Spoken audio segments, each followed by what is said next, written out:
J'ai cette cassette. Souvent, les gens, quand les langues sont surtout orales, ils ont l'impression que c'est des langues simplifiées. Mais rien que la langue Peul, en matière de technique et de complexité, c'est autre chose. Par exemple, si je dis ce monsieur, en français, c'est ce démonstratif, ce sera le même pour ce chemin. Et pour les Peuls, tu peux pas respecter pareil un monsieur et un chemin. Chacun a sa parole, quoi. Si tu dis ce monsieur, tu diras oh net. Le ce démonstratif, c'est oh.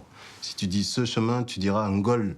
Là, ouais, le ce démonstratif, il change. Si tu dis ce né, tu diras nde hinere. Le ce démonstratif, il change. Si tu dis cette eau, tu diras dam, diam. Le ce, ça devient dam.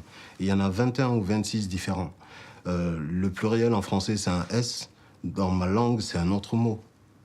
Cet homme, ogorko, ces hommes, eworbe. Ça n'a plus rien à voir. Et ça multiplie le lexique, ça multiplie le vocabulaire. Même la conjugaison, c'est un truc de malade dans cette langue. Et du coup, ça me montre le français avec beaucoup de recul. Et je vois les différences de richesse. La richesse du français, elle n'existe pas dans le Peul. Et la richesse du Peul n'existe pas dans le français. C'est pour ça que j'encourage les gens à apprendre un maximum de langues.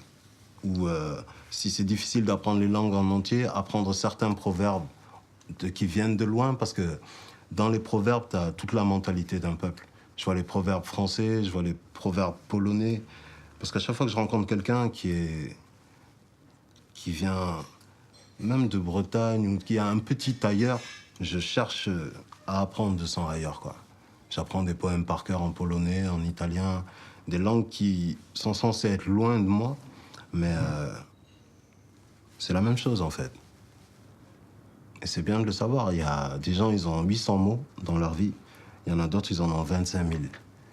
Et les gens qui en ont 25 000, ils vivent mieux que ceux qui en ont 800.